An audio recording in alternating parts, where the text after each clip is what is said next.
बिस्मिल्लाहिर्रहमानिर्रहीम। Dear students, welcome to Excellence Online Education. Physics की class में खुशामदीद। फिजिक्स में चैप्टर नंबर 12 जिसका नाम है इलेक्ट्रोस्टैटिक्स। इस चैप्टर के न्यूमेरिकल्स को हमने सॉल्व कर रहे थे। प्रीवियस क्लास में हमने क्वेश्चन नंबर 11 और 12 सॉल्व किया था। दोनों क्वेश्चंस का ताल्लुक कैपेसिटर्स के था और अब हमने क्वेश्चन नंबर 13 जो है वो सॉल्व करना है जी। इसका भी ताल्लुक कैपेसिटर्स से होता है। कल हमने कैपेसिटर्स के टॉपिक को सबसे पहले रिपीट किया था। कैपेसिटर्स क्या होते हैं, पैरेलल प्लेट कैपेसिटर्स क्या होते हैं, उनके फॉर्मूले मैंने आपको बताए थे। और फिर जो कैपेसिटर्स की कॉम्बिनेशन होती है जो दो तरह की होती है, सीरीज और पैरेलल, दोनों को हमने डिस्कस भी किया था। मैंने आपको बताया था कि सीरीज कॉम्बिनेशन के अंदर जो है वो charges in each capacitor constant होता है, सेम होता है, जबकि पोटेंशियल डिफरेंस अलग अलग होता है। जबकि पैरेलल कॉम्बिनेशन के अंदर जो है पोटेंशियल डिफरेंस सेम होता है, चार्जेस अलग अलग होते हैं। अब ये जो चार्जेस अलग अलग होते हैं इन सबको ऐड कर दें, टोटल चार्ज के बराबर है। सिमिलरली जो पोटेंशियल डिफरेंस अलग अलग होता है, तो अगर आप पोटेंशियल डिफरेंस को ऐड कर दें तो वो टोटल पोटेंशियल डिफरेंस के बराबर होता है। सीरीज और पैरेलल कॉम्बिनेशन में टोटल कैपेसिटेंस कैसे निकाली जाती है उसको भी हमने देखा था। तो कल हमने थोड़े से न्यूमेरिकल्स को सॉल्व किया था। थोड़े से कॉम्प्लेक्स तो नहीं होते, पर थोड़ा सा जो है वो प्रैक्टिस कर लेंगे तो आसान हो जाते हैं। तो अब उसी तर्ज का हमारे पास क्वेश्चन नंबर 13 है जी। क्वेश्चन नंबर 13 को हम सॉल्व करने जा रहे हैं जी। A capacitor of 100 picofarad is charged, pointer का है मेरा, चले पता नहीं कहा है। हाँ, a capacitor of 100 picofarad is charged to a potential difference of 50 volt। यहां तक आपसे कहा जा रहा है कि एक कैपेसिटर है जिसकी कैपेसिटेंस, ये पिकोफराड जो है ये कैपेसिटेंस होती है, उसकी कैपेसिटेंस आपको 100 पिकोफराड दी हुई है और आपने उसको चार्ज किया है किस पोटेंशियल डिफरेंस के साथ, 50 पोटेंशियल डिफरेंस के साथ। ठीक है, आपसे कहा जा रहा है कि एक कैपेसिटर है 100 पिकोफराड उसकी कैपेसिटेंस है, आपने उसको चार्ज किया 50 वोल्ट के अंदर। अब उस कैपेसिटर में क्या स्टोर हो गए होंगे, उसमें चार्जेस स्टोर हो गए होंगे। If plates are then connected, अगर आपने अब उस प्लेट उस कैपेसिटर की प्लेट्स को आपने हटा के कनेक्ट किया in parallel to another capacitor, अब आपने उस चार्ज कैपेसिटर को एक दूसरे कैपेसिटर के साथ ज्वाइन कर दिया। It is found that the potential difference between the plate fall to 35 volt. अब जब जैसे आप उसको पैरेलल कॉम्बिनेशन करते हैं दूसरे कैपेसिटर के साथ, तो अब पहले वाले का जो पोटेंशियल डिफरेंस है वो 50 से कम होके कितना हो गया, 35 हो गया। ठीक है जी। What is the capacitance of the second capacitor, आपने दूसरे कैपेसिटर की कैपेसिटेंस बतानी है। तो ये एक न्यूमेरिकल है। आपसे कहा जा रहा है कि एक ओरिजिनल कैपेसिटर है, एक पहला कैपेसिटर है 100 पिको फराड का, आपने उसको 50 वोल्ट पर चार्ज किया। चार्ज करने के बाद आपने उसको डिस्कनेक्ट किया और एक दूसरे कैपेसिटर के साथ आपने उसको कनेक्ट कर दिया, पैरेलल कॉम्बिनेशन। जैसे आपने दोनों कैपेसिटर्स को पैरेलल कंबाइन किया तो पहले कैपेसिटर की जो पोटेंशियल डिफरेंस है वो कम हो गए, 50 वोल्ट हो गए। आपको बताना है कि जो दूसरा कैपेसिटर हमने ज्वाइन किया था उसकी कैपेसिटेंस कितनी है। तो चले जी यहाँ तक की बात करते हैं जी। सबसे पहले इस हिस्से की बात करते हैं। हमारे पास एक 100 पिको फराड का कैपेसिटर था और हमने उसको 50 वोल्ट पर चार्ज किया। तो पहले देखते हैं जी उसमें चार्जेस कितने स्टोर हो गए होंगे। तो इसको हम कह लेंगे कैपेसिटेंस 1, कितनी है जी, 100 पिको फराड। पहले कैपेसिटर की जो कैपेसिटेंस है उसको मैं C1 से डिनोट कर रहा हूँ, 100 पिको फराड है। और जो उसका स्टार्टिंग पोटेंशियल डिफरेंस है उसको हम V1 से डिनोट करेंगे, कितना है जी, 50 वोल्ट। सबसे पहले देखते हैं कि उसमें चार्ज कितने स्टोर हुए थे जब हमने उसको चार्ज किया इस वोल्ट इस पोटेंशियल डिफरेंस के साथ, तो उसमें चार्जेस कितने स्टोर हुए होंगे। ठीक है जी। तो आपने एक कैपेसिटर लिया 100 पिको फराड का, आपने उसको चार्ज किया 50 वोल्ट के साथ। नाउ लेट्स सी कितने उसमें चार्जेस स्टोर हो गए होंगे। यहाँ सॉल्व कर लेते हैं जी। Q का फॉर्मूला हमें पता है जी, Q इक्वल्स टू CV होता है। अब ये Q1 है तो C1 V1। C आपके पास है 100 मल्टीप्लाई बाय 50, आपके पास है पोटेंशियल डिफरेंस, तो उसमें चार्जेस कितने स्टोर हो गए होंगे, इन दोनों को मल्टीप्लाई कर दें, 5000 पिको कॉलम, ये इसमें चार्ज स्टोर हो गए होंगे। ये तब हमने आपने पहले कैपेसिटर की तीनों चीजें निकालनी थी। उसकी कैपेसिटेंस 100 पिको फराड, उसका पोटेंशियल डिफरेंस 50 वोल्ट, और जब आपने उसको चार्ज किया तो अब उसमें 5000 पिको वोल्ट पिको कॉलम जो है चार्जेस स्टोर हो गए।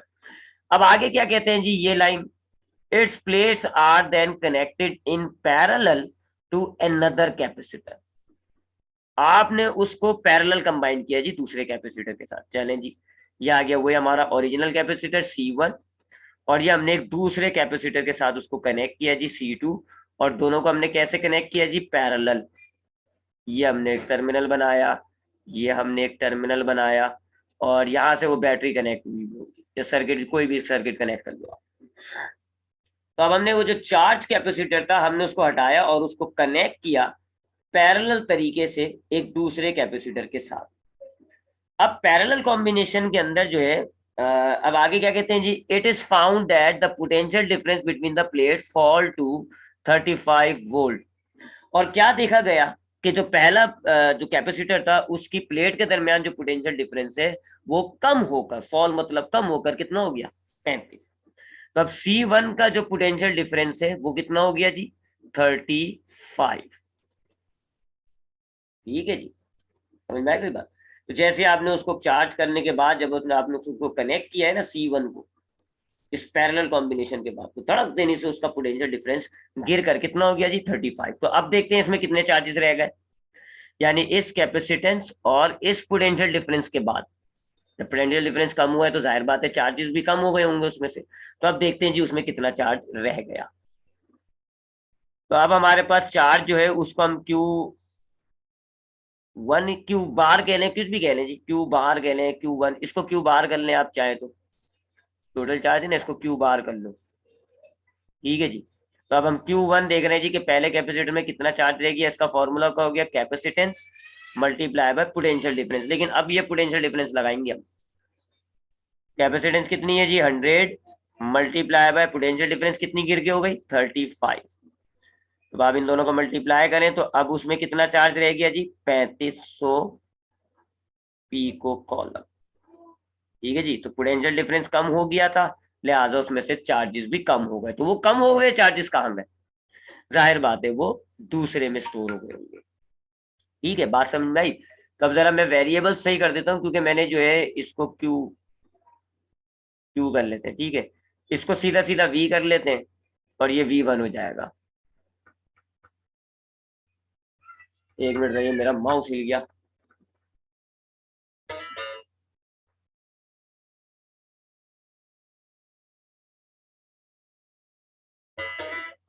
ठीक है जी, तो इसको हमने V कर लिया, इसको हम V1 कर लेते हैं। ठीक है, ये हमारे पास V1 हो गया। ठीक है जी, तो अब तक हमने क्या बात करी कि मेरे पास एक कैपेसिटर था 100 पिको फराड का। जब मैं उसको 50 वोल्ट के अंदर चार्ज करता हूं तो उसमें चार्जेस कितने स्टोर हो रहे हैं जी, ये हमने लिख दिया जी, उसमें 5000 ओरिजिनल चार्जेस थे। फिर जब हम इसी कैपेसिटर को एक दूसरे कैपेसिटर के साथ पैरेलल कंबाइन करते हैं तो उसका पोटेंशियल डिफरेंस कम होकर कितना हो गया 35। तो अब 35 पोटेंशियल डिफरेंस हो गया तो इसका मतलब है इसमें चार्जेस भी कम हो गए होंगे। अब इसमें चार्जेस कितने रह गए 3500।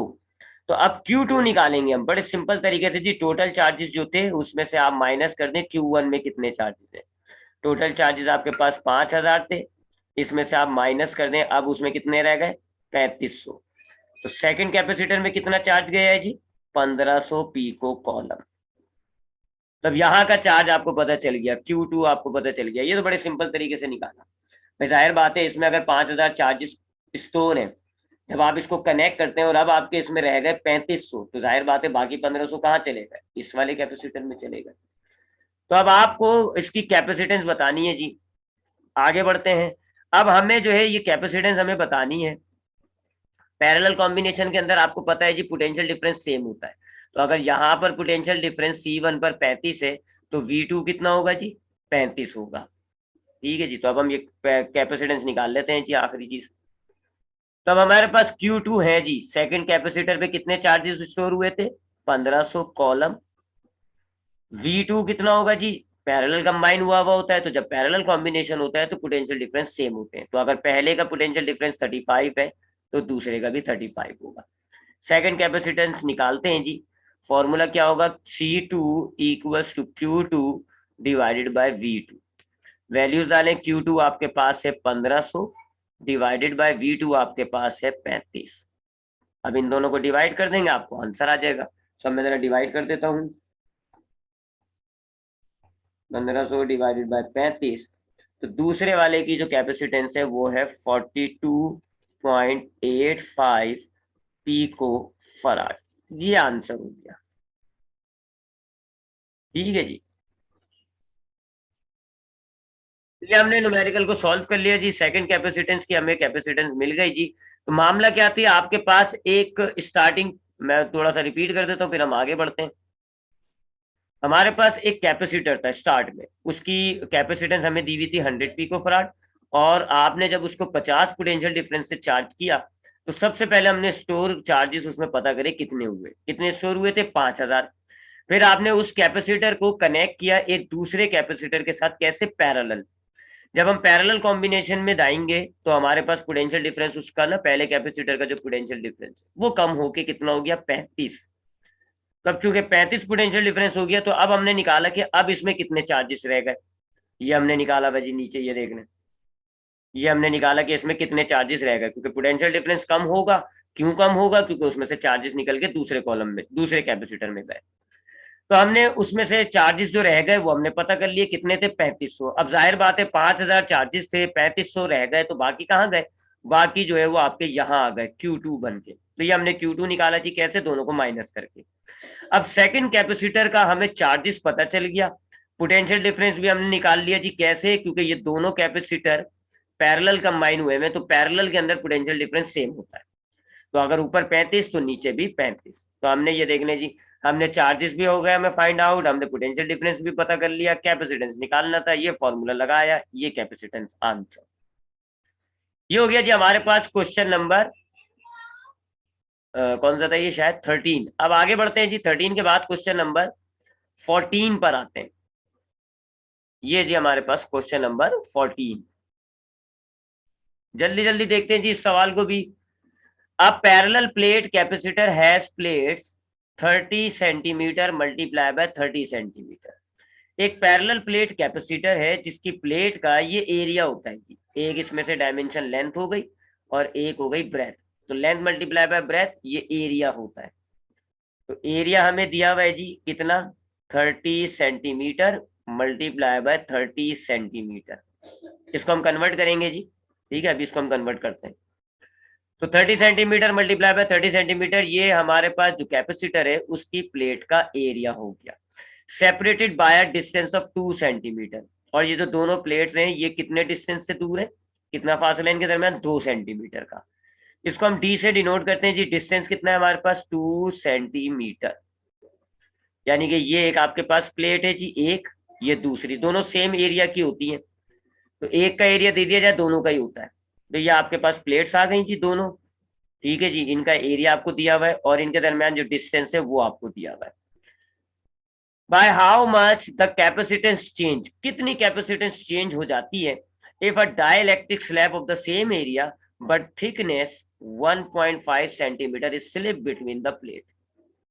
आपसे कह रहे हैं जी कि अगर हमारे पास ये एक पैरेलल कैपेसिटर है, इसकी जो कैपेसिटेंस है उसमें कितना चेंज आएगा, डेल्टा कैपेसिटेंस चेंज कितना आएगा कि अगर हम इस कैपेसिटर के बीच में एक डाइलेक्ट्रिक स्लैब लगा दें। ये बिल्कुल आखिरी टॉपिक था, हमने इसको ड्राइव भी किया था, कंपाउंड कैपेसिटर। तो आपसे कह रहे हैं जी कि इस कैपेसिटर की कैपेसिटेंस में कितना फर्क आएगा कि अगर हम इसमें जो है सेम एरिया लेकिन उसकी जो थिकनेस होगी वो होगी 1.5, इतना बड़ा एक डाइलेक्ट्रिक स्लैब बीच में लगा देते हैं तो उसकी कैपेसिटेंस में क्या फर्क आएगा, चेंज इन बताना है।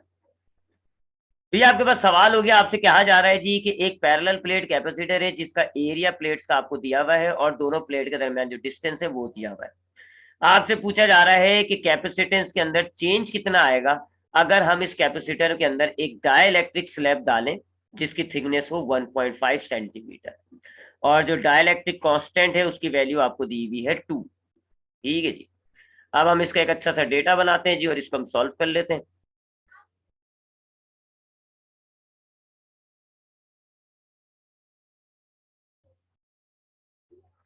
अच्छा, एरिया तो हमें दिया हुआ है 30 सेंटीमीटर मल्टीप्लाई बाय 30 सेंटीमीटर, ये हमने एरिया लिख दिया। और डिस्टेंस हमें दिया हुआ है तो हमने 2 सेंटीमीटर लिख दिया। ये जो है ये थिकनेस होती है, स्लैब की थिकनेस कितनी है जी, 1.5 सेंटीमीटर। जबकि डाइलेक्ट्रिक कांस्टेंट यानी कि एप्सिलॉन आर, एप्सिलॉन आर होता है ये, ठीक है, relative permittivity of the free space भी कहते हैं इसको, डाइलेक्ट्रिक कांस्टेंट भी कहते हैं। ये कितना दिया हुआ है आपको, 2 दिया हुआ है जी, ये लिखा हुआ। और एप्सिलॉन नॉट की वैल्यू हम जानते हैं 8.85 मल्टीप्लाई 10⁻⁻12 कूलम स्क्वायर पर न्यूटन मीटर स्क्वायर, ये हमारे पास है। सबसे पहले एरिया को सही करें जी, दोनों सेंटीमीटर होते हैं तो पहले सेंटीमीटर से मीटर में लाना है, 100 से डिवाइड किया जाता है। अगर आपने सेंटीमीटर से मीटर में लाना है तो 100 से डिवाइड करेंगे, लेकिन ये दोनों सेंटीमीटर है भाई, ये भी और ये भी, तो दोनों वैल्यूज को 100 से मल्टीप्लाई करो। 30 मल्टीप्लाई बाय 100, सॉरी मीटर से सेंटीमीटर से मीटर में लाना तो डिवाइड करेंगे, मैं मिटाता हूँ उसको, सेंटीमीटर है ना, मीटर में लाने के लिए हम डिवाइड करेंगे 100 से। तो 30 divided by 100 multiply by 30 divided by 100, और ये हो जाएगा जी 0.3 मल्टीप्लाई बाय 0.3। ठीक है जी, अब 0.3 को मल्टीप्लाई कर लेते हैं, एरिया पता हो जाएगा।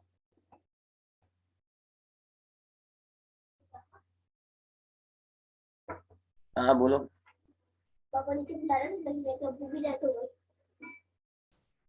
तो वो नीचे बुला रहे हैं। हाँ, अस्सलाम वालेकुम। वालेकुम सलाम।